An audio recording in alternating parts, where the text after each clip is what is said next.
We are going to be focusing today on our next shift back into Pennsylvania. Jim is going to be talking about our upcoming support for a grassroots group called Make the Road, and we have a guest speaker here, Diane Robinson, from that group. So we finished up in Georgia a couple weeks ago with resounding success from wonderful co-hosts and amazing membership contribution and their network contribution. We raised over $188,000 for Georgia. And so now we're shifting again. This is what we do. We pivot. We're pivoting back to Pennsylvania. So you're going to be hearing a lot more about that from Jim and then from Diana. Before we get into that, I usually start these meetings, as many of you know, with just a few words before we get into the sort of the content. And today I just wanted to mention something about my father. I was in a social situation a couple of weeks ago with a group of friends, good friends, some of whom have come to some of our meetings, some of whom have donated to some of our efforts. And everybody was talking about how busy they were. And several people turned to me and said, like, we can't even believe that you do 31st Street. Like, how do you even do that? And like isn't that like a second job? And, you know, they were sort of admiring, but kind of just wondering in a way if it was worth it for me to spend so much of my time doing 31st Street as well as everything else, because I work full time. And so I said, you know, whatever I said, that it's really important. I get worried. It keeps my sanity. But I really was thinking about that in the days later and just thinking about how to understand the differences between people who are in 31st Street and people who are not in any group. People who aren't, I guess, as anxious as we are, or who have not flipped over into action. And I really just began thinking about my father, also because of Ukraine. Back in the 1930s, fascists were trying to overturn a democratic election in Spain. Franco wanted to put an authoritarian government into Spain instead of a democracy. And as the world was watching Spain in danger of becoming an authoritarian state, many people from around the world, many Europeans and Americans, volunteered. They just volunteered. They just up and went to Spain and got organized. My dad was one of them. And they joined something called the Abraham Lincoln Brigade. And it was a multinational group of volunteers who went to fight for democracy in Spain. And, you know, growing up, I mean, I knew the story of my dad. My dad had sort of an amazing life. He was sort of an activist his whole life. He worked for the civil rights in the South. And growing up, I never really clued in to my dad or sort of what that was all about. Wasn't that interested in it. Wasn't that interested in politics. And really haven't sort of connected to what my father was all about. He's been dead now since 2004, until I got started with 31st Street. And until I started spending so much of my life with 31st Street, that I just began realizing that even though I wasn't really consciously thinking about my father or what he did or his philosophy or sort of how he lived his life, I really was not focused on that at all growing up. I do think about him a lot now. And I just think about just the mysterious differences between people who can't stand by and people who are really frightened, really concerned, maybe really educated about what's happening, but for whatever reason, they just don't get activated. And I don't say that with judgment. I say that with perplexity. Like, I don't really get it about how you can't act when you're so frightened about real things.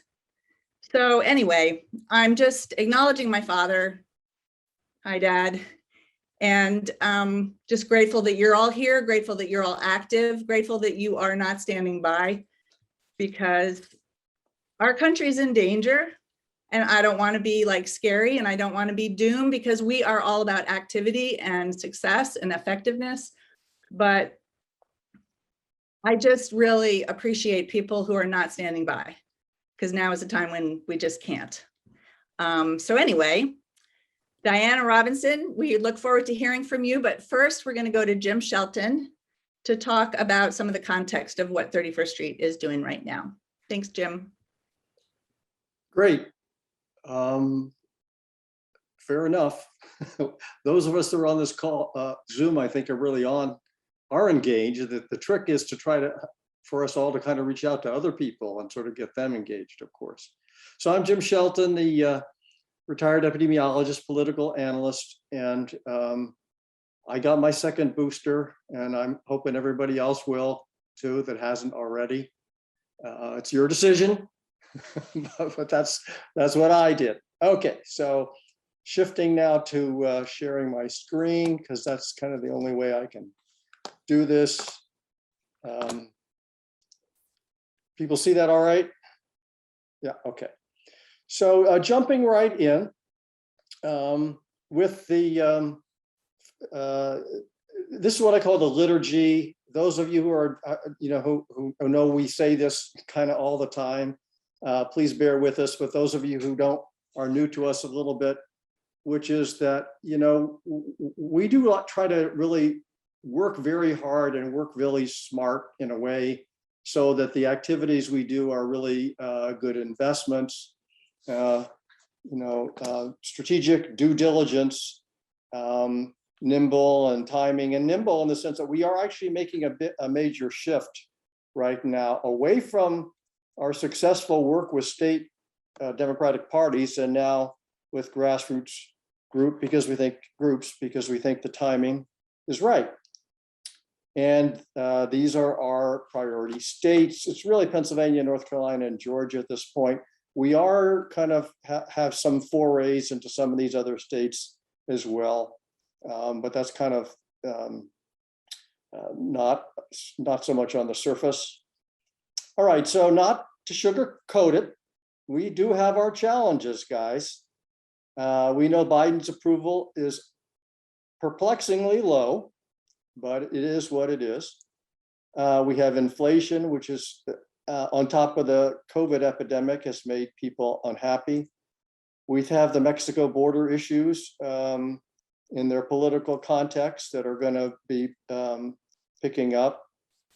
And here's one that maybe other people aren't that sort of focusing on, but I see the Federal Reserve tightening much faster than I would like to see them tighten. And that has the potential for putting us into some significant negative economic ramifications, if not an outright recession, which is not going to help the country or us in the election.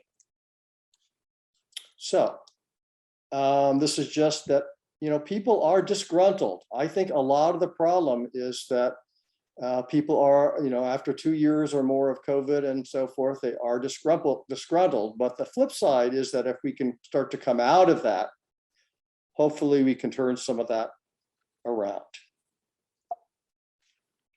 Okay. So the positives, war is actually bringing a lot of us together, and it does not make the Republicans look good at all. COVID is subsiding, not just in the actual epidemic itself, but people are perceiving it that way. Inflation may be mitigating, at least in the sense that the rate of increase is likely to be coming down, if not, obviously, prices themselves. And the economic populism theme, which those of you who sort of were on the call last month know I was sort of pushing that. It's actually catching hold. This is the idea of the greedy super rich and the greedy corporations. Not that they're all bad at all. We need them. But that theme is being picked up by people doing messaging. We do see some signs of action from Manchin, and I think if I were in Manchin's seat, it's like now or never for him in terms of getting stuff done. And I think he is open. Oh, of course, there's cinema, but I think I'm optimistic that we'll get something done going forward. And then we had the January 6th committee that's going to have live hearings, and stuff keeps coming out of that. Again, surprisingly, that has not penetrated that well into the electorate. But when people are, when it does, it actually is pretty effective. And then, of course, the negative impact of Roe versus Wade, and the unfortunately very likelihood that it will be overturned is, I guess, is not the right word, but unfortunately, but that could also help us perversely. A little bit of data, and I know, again, as an epidemiologist, and my sister Dorothy feels like my slides are a bit too complicated, but this is a recent, actually, this is actually just from about a week ago, showing that people do, if you just focus over here, people are feeling that that the epidemic is sort of passing by. The worst of it is over. So that hopefully will help us once that settles in. And then this kind of surprised me too. Again, this is not that long ago, same survey, I guess. They have been tracking certain elements of Biden's economic agenda. And they actually identified it in this survey as Biden, the Democratic. And now they picked some things that are people are likely to like lower drug costs and so forth.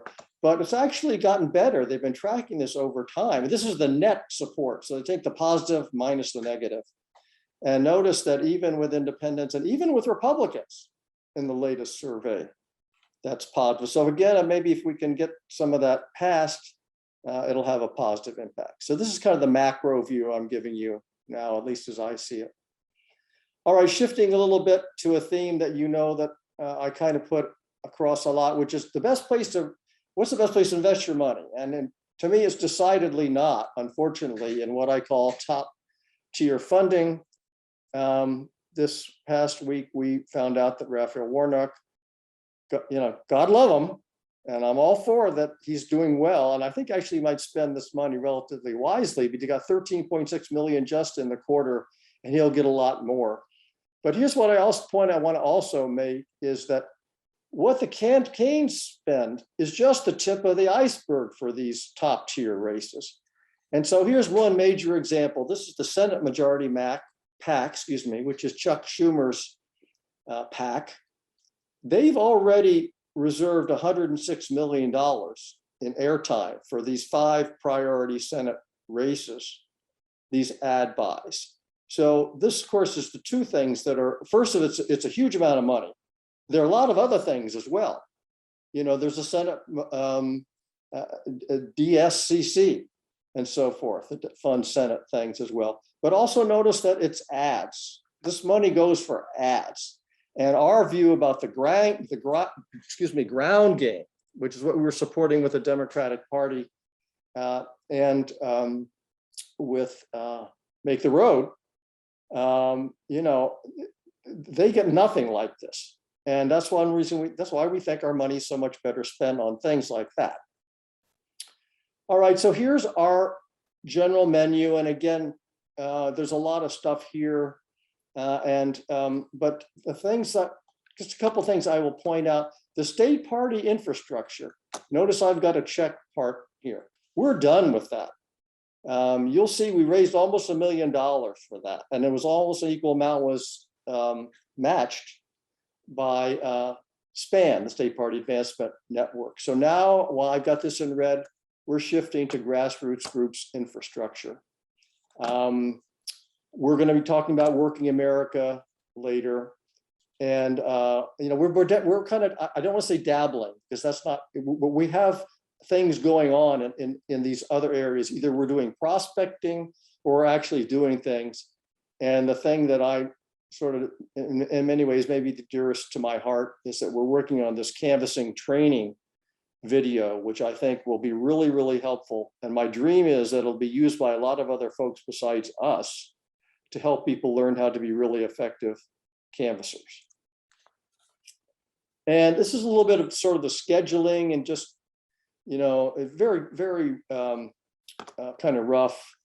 We were done with the state parties for the next maybe 2.5, 3 months. We'll be doing grassroots groups support.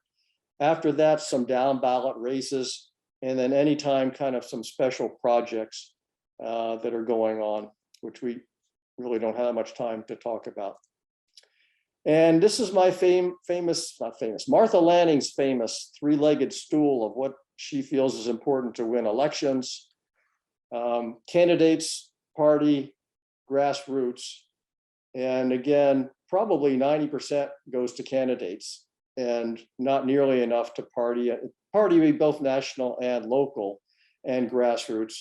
And the metaphor is that if you need some kind of balance there, and you need, to the degree the law allows, collaboration. All right, so this is kind of where we are. This is like our report card in a way. This is this year's funding. And thanks to you guys and your networks, we've, we're closing in on almost $700,000.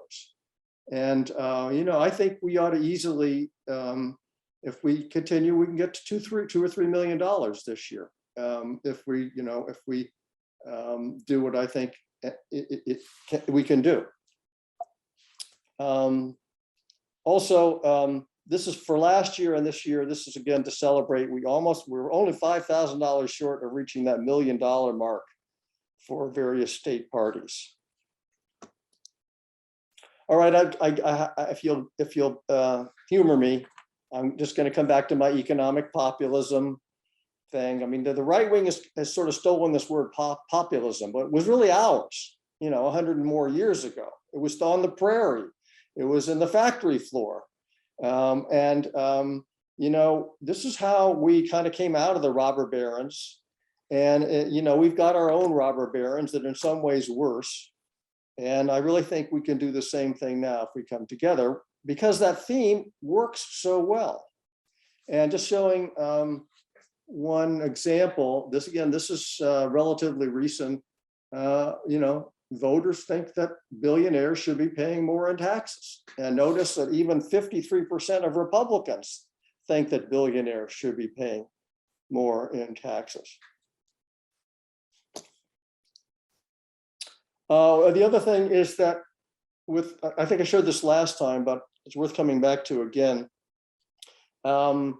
This issue of inflation, the economic populism works here too, because the second thing is actually the greediness of the oil and gas companies in terms of whom people blame. I mean, you would think that everybody's going to blame Joe Biden and the Democrats. I know there's a fair amount of that, but actually it works, that people get it, that the war and price gouging, as well as supply chain issues, have been responsible for our inflation. Who would have thought that? And I think we can still get more mileage about tying the Republicans to Putin. And I hope I have not really seen much of that in terms of messaging, but I'd like to see that.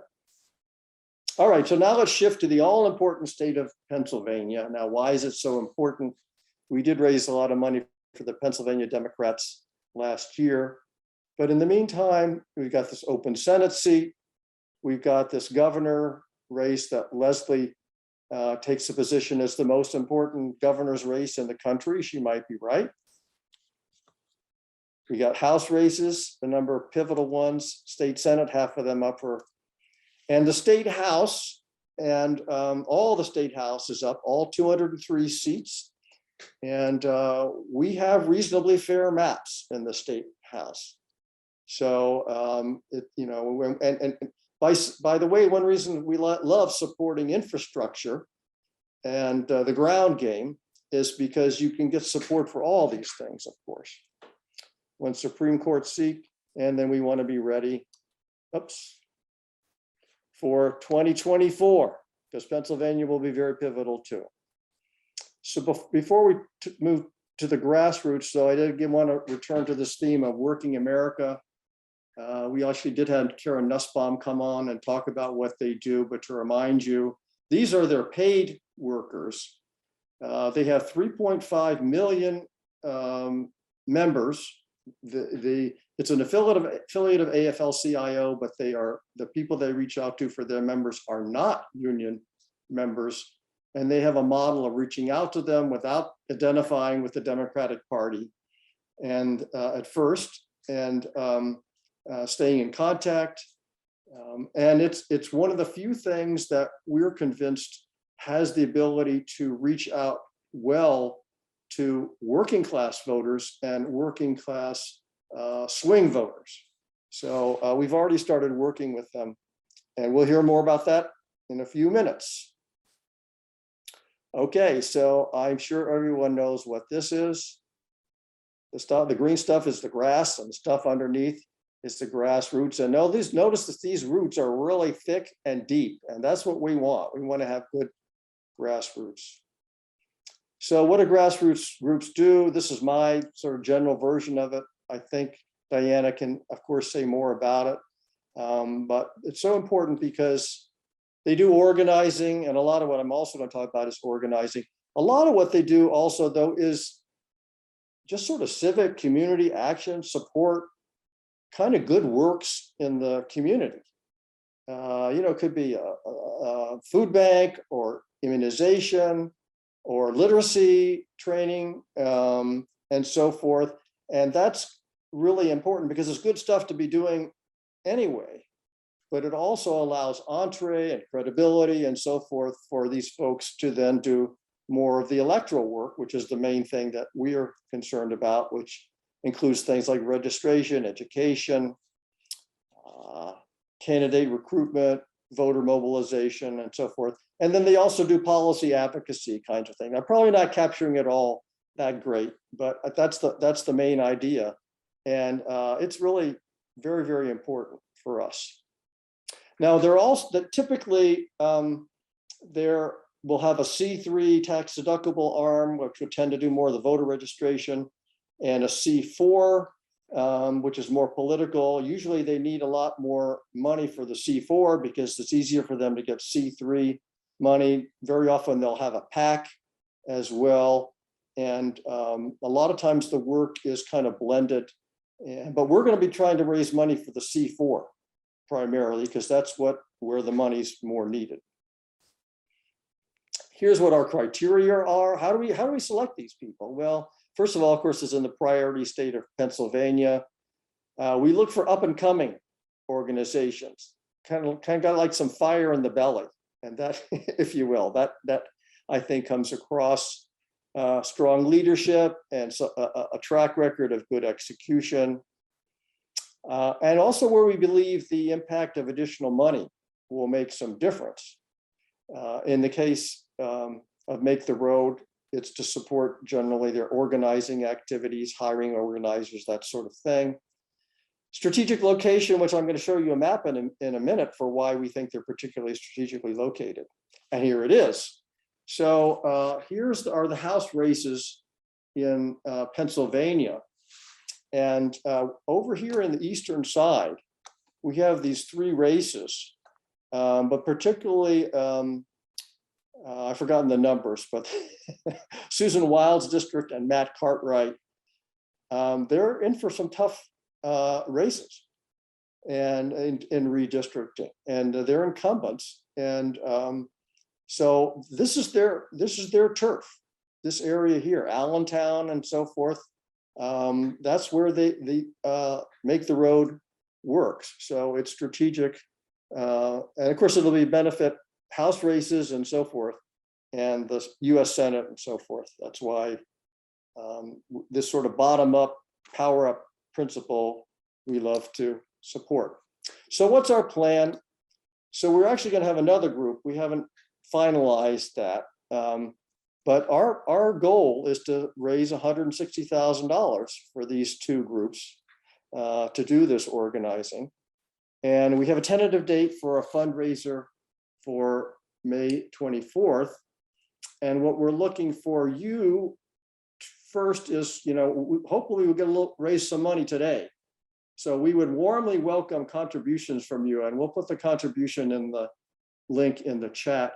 But also, what our strength is really this co-host system of using you folks to serve as co-hosts to reach out to your networks. And Mary's going to talk about that as well. So I think maybe I'm coming to the end here. Oh, just again, I want to make this point again, which is that, God love you for being here. But please, if you have friends that you can reach out to and recruit to, say something nice about us and say that your time and effort are well spent. That's how we grow, and that's how we do well, hopefully, in what we're trying to do. So now I'm going to turn over to Diana. And as our custom is that we don't give long introductions in the interest of time, but she's going to tell us a little bit about herself as well. Thank you, Jim. It's nice to be here with all of you today. As Jim said, I am the Civic Engagement Director at Make the Road Pennsylvania and the Political Director at Make the Road Action. That's our C4 organization. Make the Road Pennsylvania is our C3. I'm going to go ahead and share my screen. I have a few slides that I'd like to share with you. Okay. Can everyone see my screen? Great. Okay. So as I mentioned, I'm with Make the Road Action and Make the Road Pennsylvania. Make the Road Action is our C4 organization where we do more of our electoral work. We endorse candidates, we knock on doors for candidates, and we do political education in our community about voting for progressive candidates who are going to create change in our communities. And Make the Road Pennsylvania is our C3 organization where we do more voter registration, voter education, and issue-based organizing that focuses on issues like housing, immigration, jobs, and things like that. And this is just a little bit more about both our organizations, so I won't bore you with that. But to tell you a little bit more about me and why this work is important to me. I recently moved to Philadelphia in July, and I recently joined Make the Road in January of 2021. I'm originally from New York City, and both my parents are immigrants from the Caribbean. So this is me with my mom and my sister on the left. My left, I don't know if that's your left. And then this is me and my sister when we were younger with my dad. As immigrants, both my parents, it was really important to them, especially my mom, who became a naturalized citizen, to vote. It was something that was really important to her. I was there when she became a naturalized citizen. And since the 90s, she's been voting in every election. And it's something that's really important to her. And at Make the Road, that is what we're doing. We're ensuring that people have access to our democracy, that new citizens are able to vote, and that they're being represented in this democracy. So that's how I came to this work and why it's so important to me, to ensure that people who are coming to this country, who are giving so much to this country, can also be part of the democracy in this country and be able to have representation. This is our staff. We're a staff of over 20. We're led by 3 women of color. Megan Llerena is our executive director, Patti Torres is our organizing director, and I'm the civic engagement and political director. And our organization is 60% women, which we're really proud of. And another important detail, we know that oftentimes women are big indicators in winning elections. In addition to that, we've seen the growth of turnout of communities of color, and that's what we do. We're ensuring that people of color are turning out to vote, that they're going to the polls, and that they're getting representation. And in Pennsylvania, what we've seen is the 2020 voter turnout has led to a lot of reactionary legislation by the Republicans in the state legislature, wanting to get rid of vote by mail, wanting to get rid of drop boxes. So we've seen the backlash, and that's why we continue to fight to expand voting rights for communities of color so that everyone has more access. But also we know that vote by mail, drop boxes opened access up to working class people who couldn't go to the poll sites from 7 a.m. to 8 p.m. So now they could just drop off their ballot. So all these things have given more access, and also to people living with disabilities and seniors. So it's really expanded access to people to be able to vote. This is us in DC last year. We were there advocating for immigration reform. These are our members. I just thought it was a great picture to share with you all. So to tell you a little bit about the work we've done, and in 2020, the pandemic happened, we had to move everything remote, but even so, we were still able to have a huge impact. We worked in 66 of the 67 counties in Pennsylvania. We were able to make over 2.5 million calls. We texted over 1.3 million people, and our universe consisted of over 1.3 million people across these counties. And so we had great reach. We were able to contact all these voters about vote by mail, also getting them out to vote for Democratic candidates, and also ensuring that they were returning their mail-in ballots. And a little more about our impact. Of the 92,000 voters that we contacted, we were able to match them to the voter file, and we saw that 80% of those people that we contacted actually went out and voted. So it was a huge impact. We saw the increase in voters by over 7,000. And in addition to that, of those 80%, over 10,000 were first-time voters. So, when we're doing outreach to communities, what we're focusing on is turning out communities of color, but also turning out those voters who are not voting often. And why it's so important and why we talk to funders and different groups who are interested in supporting this work is because what's important is investing in these communities early. Because the most important thing is for us to be out there talking to our community, telling them about these elections, telling them about these candidates, so that when the election comes, they're prepared, they're informed, and they feel comfortable and confident in voting. Because oftentimes communities of color, because they're seen as low propensity voters, they're part of universes where, okay, 2 weeks before an election, we're gonna knock on these doors. And so then it's too late. They don't know the candidates. They don't feel confident in going out to vote. So we are invested in ensuring that we're out there early, knocking on those doors, talking to community members so that they know about upcoming elections and who to vote for and why, and who's aligned with their interests and values and who's going to advocate for them. Are just some pictures from some GOTV we did in 2021 in Allentown for the municipal elections last year. This is one of our youth members, John Santana. I'm just gonna play a short video. I don't know if the sound, I don't know if I did that. So I'll share the video after. I don't know if I shared my sound, so I don't want to take too much time. But John is a youth member with us. He's participated in our endorsement committees, and he was out knocking on doors. And it was really important. One thing that we're really invested in is hiring from our community and having our members out knocking on doors, because they're trusted messengers. Their neighbors, their friends and family are going to trust their opinion. Like my mom, she calls me and says, who should I vote for? This election's happening. So that's so important, because people are going to trust people from their community about who they should vote for and why. And that's why it's so important to have our folks out there knocking on doors. I'm a member of Youth Leader with Make the Road. I've been doing it for probably 3 years now. And I'm here canvassing today because I believe in putting everyone out to vote and have their voice heard, and they can take people they want to represent them or not. Thank you. Yeah, so it's so great to see John. He's in college right now, but he still made it to one of our endorsement interviews. He was in the library. So it's so great to see the youth and his dedication to this work. And so, Jim already talked a little bit about this, like key priorities. And we know that Republicans are targeting these seats. They want to flip them. They want to take them. So we see Congressional District 4, which is Madeline Dean. We also see Susan Wild's district, which is part of Allentown, is in her district. Matt Cartwright in this Congressional District 8. And we also, there's an open district, Congressional District 17. And so there's an opportunity there. The governor's race, which is going to be really important, because we know the governor acts as, has the veto power, is able to kind of control or let move slowly all this hurtful legislation that the state legislature is usually trying to put forward.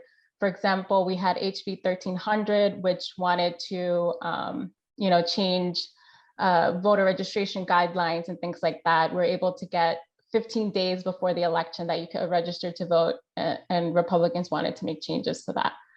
So that seat is really important to remain Democratic, just because the state legislature is overwhelmingly Republican.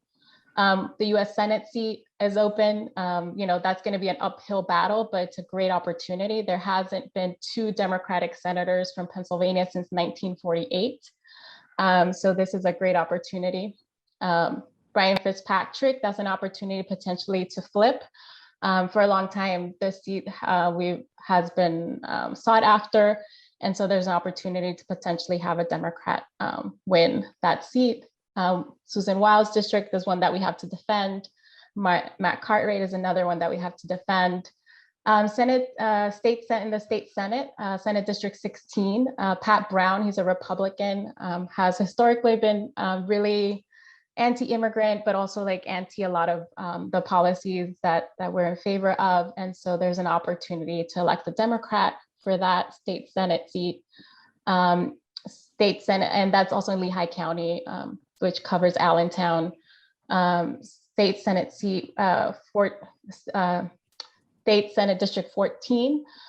There's an independent there currently, but there's an opportunity to elect a Democrat to that seat. Right now, there's 3 Democrats in the primary, and we're going to be announcing our endorsements for that race early next week.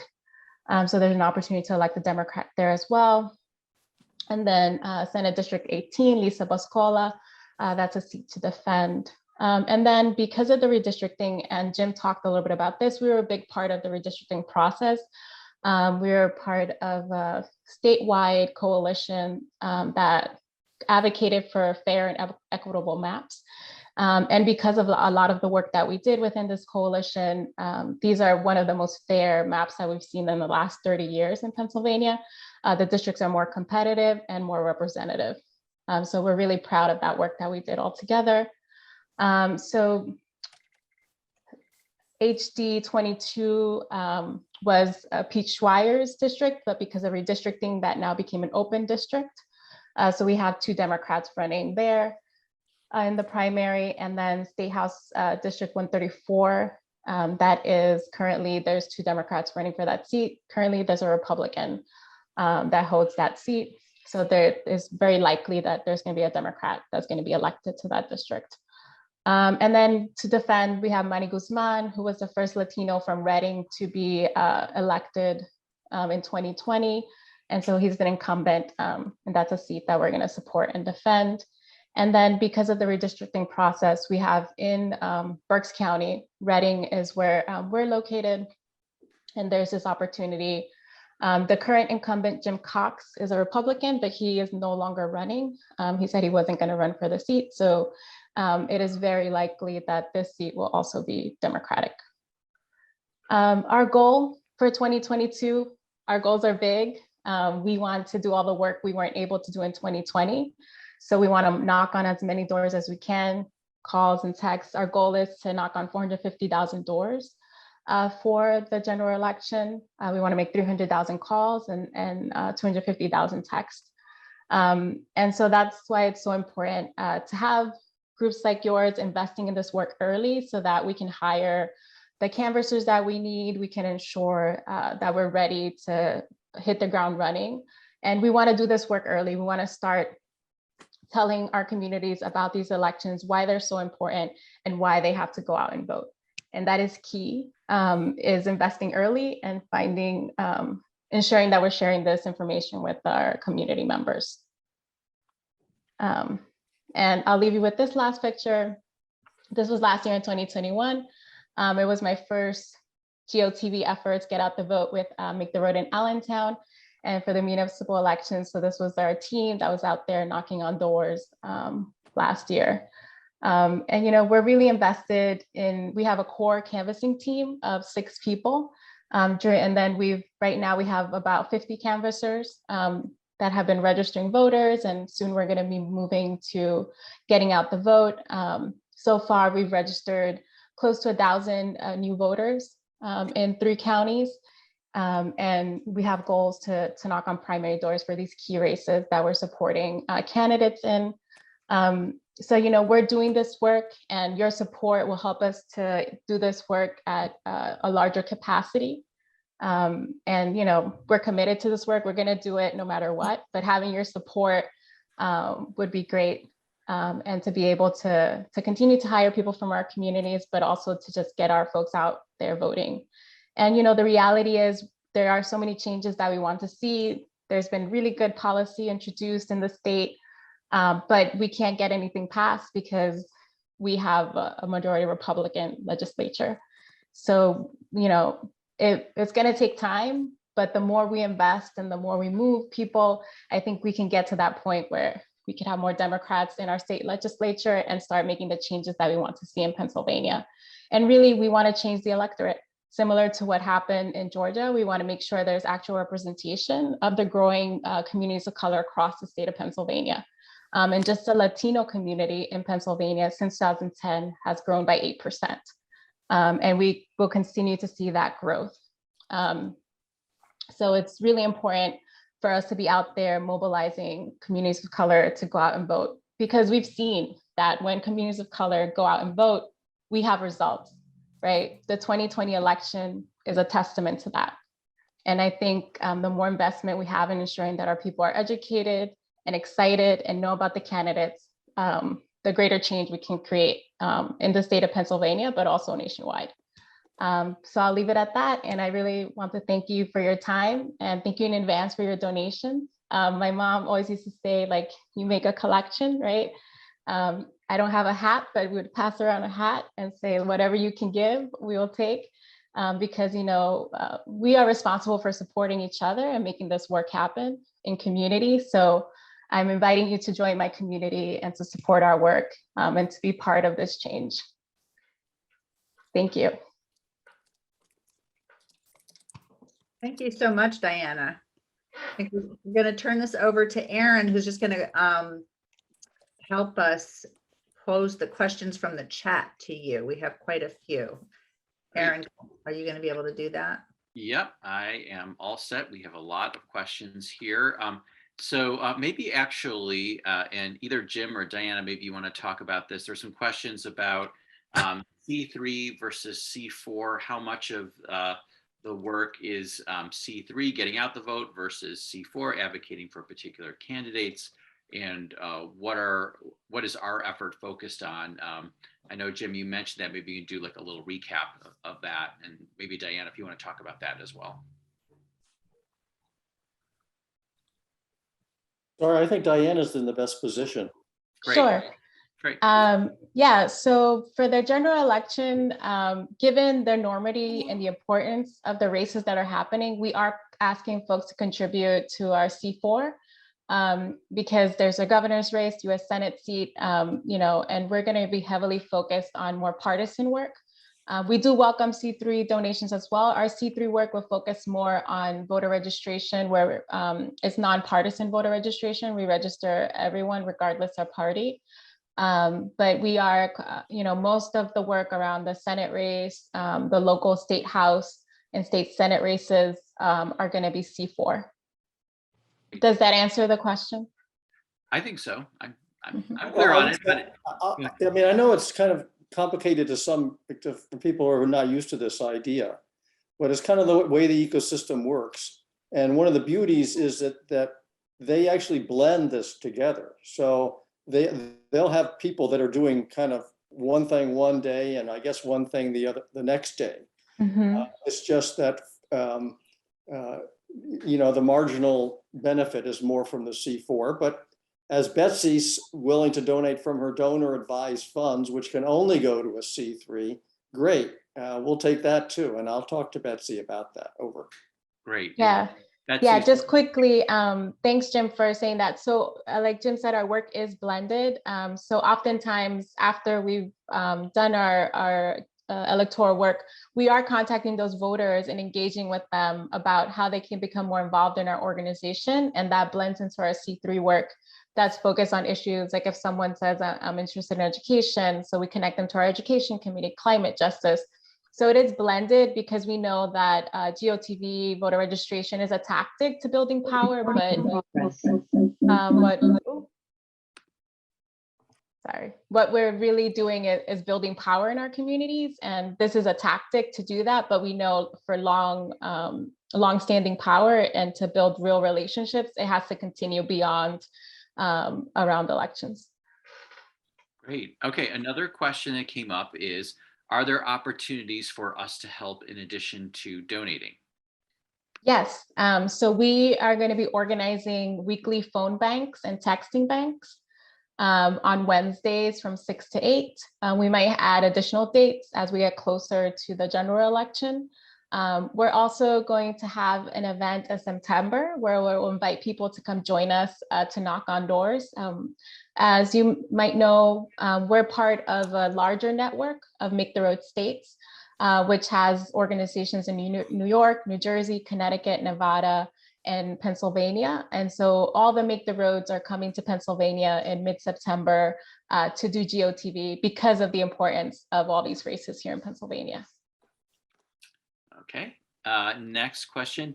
How or do you work with the organization CASA? Yes. So CASA, we're partner organizations. We're part of a state table together. So CASA, their geographies are different from ours, and that's very intentional because we don't want to, we don't want to be competing. We want to support and uplift each other's work. So yes, we do work with CASA. Okay. And do you offer rides to the polls? We have done that in the past, but because of COVID, we haven't been doing that. But that might be something that might change. Oh, to know. Okay, one last question here. I saw there was some conversation. Barbara, I saw your question, but I saw you and Jim were talking about this in the chat, so I'll let you continue that offline. But another question was the governor in Pennsylvania able to veto all the bad legislation passed by the Republicans? Yes, so he has vetoed consistently. One thing that's been happening recently is that we've seen through ballot measures, like changes to the Constitution, and it's been a way that the legislature has been trying to introduce changes. So there's been a lot of advocacy and education around that shouldn't be how we legislate. But the governor has been supportive in vetoing hurtful legislation, especially around voting rights. Okay, and a question just came in the chat, actually. Are you concerned about the Latin vote trending toward Republicans? Yeah, so that's why we need to be out there on these doors, talking to community members about these elections. And really, I think we are the best suited to do that because we understand our communities, the issues that move them and what's important to them. And oftentimes we're not connecting, and that's what's happening, and also I think from both parties, people have felt that they haven't been listened to, that they're just an afterthought. So that's why we want to be out there talking to our communities so they understand what candidates are standing with our values. Okay. Oh, more questions flooding in. We're going to have questions at the very end too. So if people want to stick, why don't we keep moving and then we'll come back to any other questions.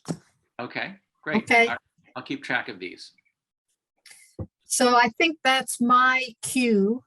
My name is Mary Shelton Pence, and that last question was the perfect platform for what I want to say. So you heard from Jim how important Pennsylvania is in 2022, and in particular, this area in the northeast part of Pennsylvania above Philadelphia on the map. And I know that I am not the optimal person to connect with voters who are part of the community of color in Pennsylvania. I'm not the optimal person to connect with immigrant voters, but Diana Robinson and her team are. So what I can do is provide or help provide the funding for them to do the vital work that they're doing. So I want to make two requests of you this afternoon. The first is to join me in contributing, and I did just contribute through the Act Blue site in the chat room to make the road. And my second request is that you volunteer to be a co-host for the 31st Street fundraiser that Jim mentioned for Make the Road Pennsylvania and another grassroots group in Pennsylvania on May 24th. So if you say yes, you will be this, I'll call it purple dot in the middle of this graphic. When you reach out to your network, some of your folks will make modest contributions and some will make larger ones, and some will even join 31st Street and perhaps be a co-host for a future fundraiser. But the key component is you, that circle in the very middle. So I'm asking you to say yes to being a co-host. Now, if you've never co-hosted before, that makes you particularly important because many of your folks will never have had the opportunity to learn about Jim's strategic choices and 31st Street's powerful message.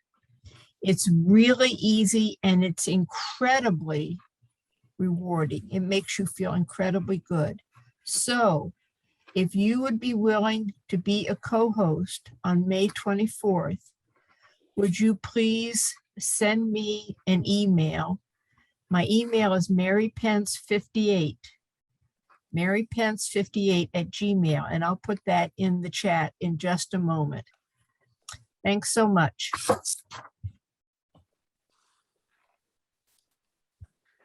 We are getting people saying, yes, they will be a co-host. So that is wonderful. Thank you, thank you, thank you. Anybody else, just put your name in the chat and we will save the chat so that we keep your name. Thank you. We're going to move on now to talking for a little bit about what we're doing with Working America, and Michael Friedman and Michelle Hainbach are going to carry that one. Okay, and also Joe Esposito. Oh, okay, thank you, sorry. 3 people. Well, we like Working America because it focuses on working class voters, especially the non-college educated voters who are not getting their fair share in the United States and whose votes the Democrats have been losing in recent years. And we are interested not just in financially supporting them, but in what we can do as volunteers. We like them especially also because they prioritize research to determine what increases Democratic votes, and then they implement the results of their research. So their research is showing that by expanding their membership and interacting in various ways with their members about their mission of fighting for good jobs and affordable health care and all the other democratic priorities, leads ultimately to more votes for Democrats. After they recruit somebody as a member and they interact with them over time on their mission, then just before elections, they reach out to their members to talk to them about which specific candidates will fight for their interests. And their goal is to bring in nearly 1 million more members in the next several months. And we can help them as volunteers. So the way they get new members, they have 2 ways. The first is through door-to-door canvassing, talking to people in their homes. And the second way is through phone calls. And they want volunteers to help them.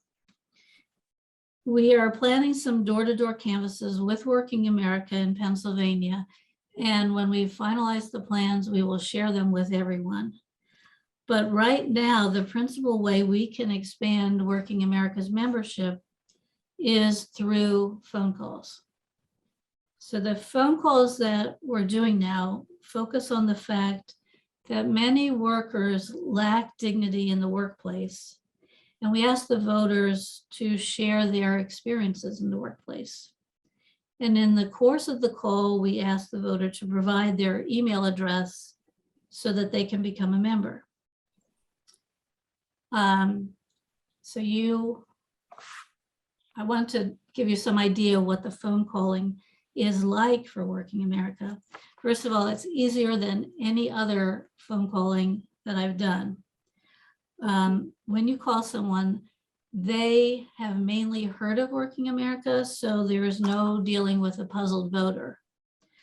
And the topic that you're talking about, dignity at work, intrigues many voters.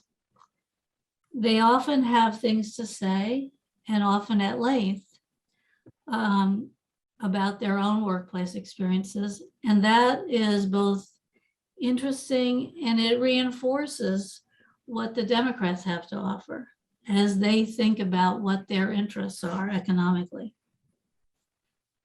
I know that people don't jump to volunteer to phone bank, and oftentimes they say they don't like to get these kind of phone calls, so they don't want to make them.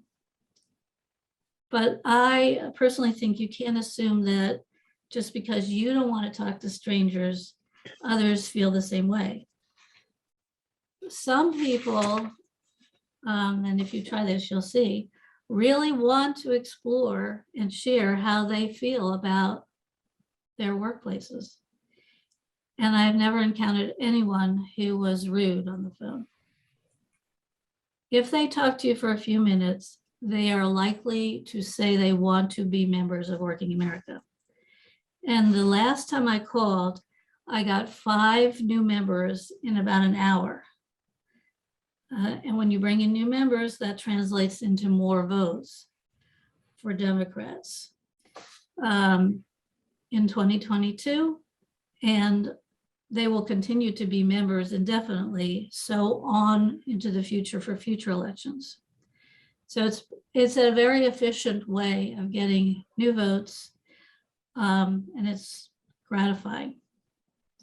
We would like to grow our group of volunteers for Working America. And if we could get a strong volunteer base committed to phone banking just 1 hour a week, we could make a real contribution to increasing Democratic votes among this important voting group. So this is one clear way we can make a difference. I will put in the chat my email address and a way to sign up to find out generally to get emails about what we're doing. And I will turn it over to Joe Esposito to talk specifically about how you can get trained by Working America to do these kind of phone calls and to begin doing it. And then he will be followed by Michelle Hainbeck, who will report on the results of our letter writing project for Working America, which is one way that Working America reinforces its members' commitment to its mission. So, Joe, if you want to take over at this point. Thank you, Michael. The next training session for the Working America Workplace Dignity Phone Banking is scheduled for this coming Tuesday evening, April 26th from 6 to 8 p.m. Now, if Tuesday doesn't work for you, there are also training sessions scheduled on Thursday, May 12th and Tuesday, May 24th, again, both from 6 to 8 p.m. And the link for those training sessions is appearing, I believe, right now, thanks to Michael, who is so much more technologically capable than I am. Now, as though we really want you to do this, if none of these 3 dates work for you, we are working with the Working for America staff to arrange a date and time that's convenient for the rest of the group. So if they don't work for you, we're going to have my email address in the chat. And we'll endeavor to get a date that works for all of you. And you just please email me and we'll let you know. The training sessions are consist of a brief orientation about the script that we use and how to use the phone bank database, followed by some time for actual phone calling. And if you wish, it's followed by a debrief when the phone bankers can discuss their calls and ask any questions that may arise. You will need both your phone and your computer for the training session.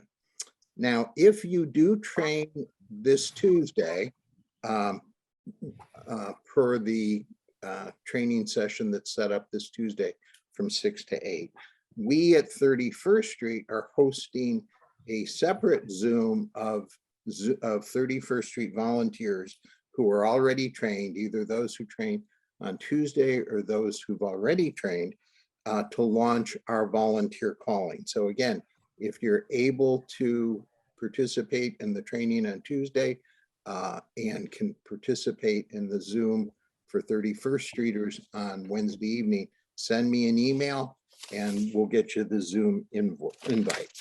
Now, not to sound like I'm copying what Michael said, but I expect that maybe a few of you feel about phone banking the way I feel about spinach and kale. But I can tell you that based on my own experience, phone banking for many, many, many years, this is by far the most pleasant phone banking experience I've ever had. The rate of people answering their phones is remarkably high. And I've encountered almost no pushback. And I'm usually the kind of person who gives the pushback. So they are terrific. And in fact, the people have been downright polite. Many have been willing to go through the whole script. And at the end, they provide their email addresses, which is our ultimate goal. So in sum, we'd be very grateful if you would give the Working America phone banking a try. Please email me to let me know if you've decided to join the phone banking team. And again, my email address will be in the chat either now or shortly. So thanks for your time and attention. Michelle, I think it's up now to you. Hi there, everyone. Yeah, the phone banking, I would encourage everyone to give it a shot, as I have also. Letter writing. We were part of a large group of volunteers around the country that contributed to a sort of pilot letter writing program that Working America just completed, where they sent 30,000 letters out to potential new members. We had 25 31st Street volunteers who sent over 1,500 letters in the last few weeks. At the moment, Working America is taking a pause in letter writing. We're going to be talking to them in about 2 weeks, providing feedback that I received from many of you, and finding out what is next on their letter writing efforts. I also want to mention a different outreach effort of type of fieldwork that you can do from your own home. This week, a small group of us is joining with Field Team 6 to text to 90,000 women voters in Pennsylvania to encourage them to vote in the primary. We're looking for a small group of people to just try this out and see if it's something we want to do on a larger scale when it happens later on in the election year. So if you're interested in joining this texting effort, which is this Thursday and Friday from 1 p.m. to 4 p.m., you do it from your own home. You don't have to commit for the whole 3 hours, but you do need to be on at 1 o'clock for the training. And when you text, I don't know about this one because I haven't done this one, but when I've texted in the past, you're doing it from your laptop or computer. You're not using your cell phone, and they're giving you scripts. You're not typing things in. You're hitting click and send, and they give you the responses, and you're recording the results. And you can do like hundreds of texts in an hour. I mean, it's amazing how fast it goes. So if you want to be part of an experimental effort trying texting this week, email me. My email is going up in the chat. That's it, and we'll see you again for more letter writing and texting and calling. Thank you all. That was wonderful. And so just to remind everybody, or for those you don't know, so I will put all of the information that's flowing in the chat in my newsletter. So Michael and Michelle and Joe send me their information. I put it in the newsletter. And so you'll have this. You probably won't have it before Tuesday. So if you want to sign up for Tuesday, take the information from the chat. But for the later dates, you'll have all the information. You'll be able to sign up. You'll have all of their emails. So just open the newsletter. I've asked Aaron, just out of curiosity, we have about 1,500 people on our email list. But of course, what we want to know is like how many people are actually doing anything in 31st Street. Well, about 900 people open those newsletters. So that's kind of amazing. So 900 people at least track what we're doing. And then a lot of those folks click on the links, come to our meetings, co-host our fundraisers. So I think we have a sort of shockingly high level of participation from our group, which is wonderful. So I think that's it for our formal program, and we are going to hang out for a bit.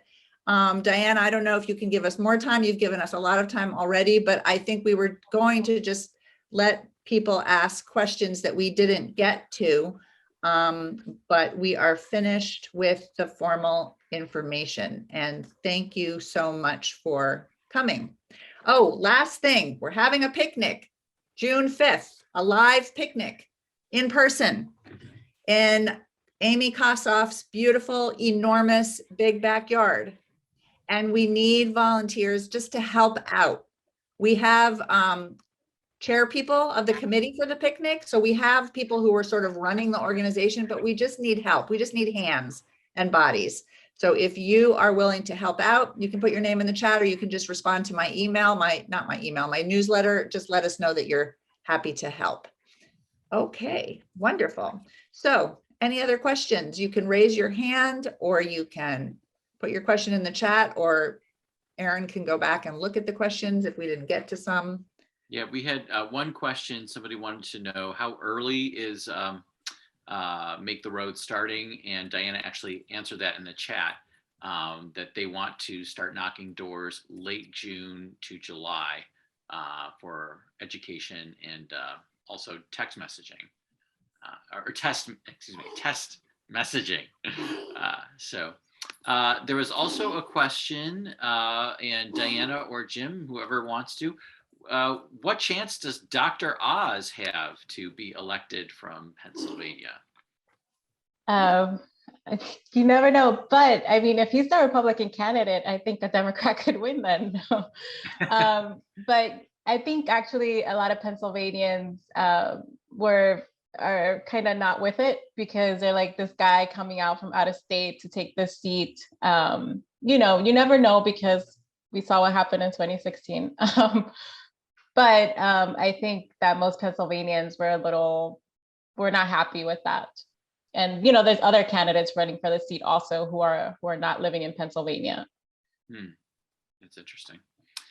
We had a question about, so we have been supporting SPAN, the State Party Advancement Network, and the Pennsylvania State Democratic Party. And there was some question about how does Make the Road interact with that? Is there any duplication of efforts that the State Democratic Party is doing and Make the Road, what they're doing? Yeah, we're part of the America Votes state table. So there's a lot of coordination that happens within that table, similarly to how we do our C3 work for voter registration. So there is a lot of effort in ensuring that the work is coordinated and that we're knocking all the doors and reaching all the voters that we need to reach. And we've been in some conversations with the PA Dems, particularly in Allentown and Berks County. In Berks County, because of some misinformation around mail-in ballots. Last year during the general election, they sent the wrong date to mail-in ballots to Spanish readers. They said November 18th. So that was a big deal. And then in Allentown also, just because also there's been these like Hispanic community centers that the Republican Party has opened in Allentown and in Reading. So we have been in communication with the Pennsylvania Democrats, but we're also part of a state table that does a lot of coordination so that there isn't duplication of work. Good. That's great. Well, those are all the questions that I've logged from the chat. But if others have questions, they could add a question or raise their hand, we're happy to entertain questions. Anybody else have anything? Yeah, John. Yeah, we hope to raise $80,000. And what would you plan to do with that money? What sort of things would you want to use it for? Thank you. Yeah, we need to hire people to knock on doors. So as I mentioned, right now we have about 50 canvassers. 6 of them are permanent canvassers that we have year round. And we're going to have to hire hundreds in for the general election. And we pay a living wage. We pay $18 an hour. Our core canvassers, we pay them $21 an hour plus benefits. So we want to ensure that we can scale up and knock all the doors that we want to knock. So this money would help us do that. Great. Thanks for that question, John. And Any other- Diana, do they get training? Like, do you have a whole training packet for your paid canvassers? Absolutely. We do training before we launch any program. We do 2 days of training. We go over the candidates, the scripts, how the candidates align with our values, how to answer questions at the door. Okay, great. Thank you. All right, anybody else? And Jim just noted in the chat, we have raised just over $8,000 just in this 1 hour. So we are 10% of the way to our goal. So thank you, everybody. Thank you so much. Well, have a wonderful rest of the day, and thank you for coming, and thank you for donating, and thank you for volunteering to co-host. Wonderful. Thank you, Diana. Thank you for having me. Thank you, everybody. Thank you, Diana. Have a great day.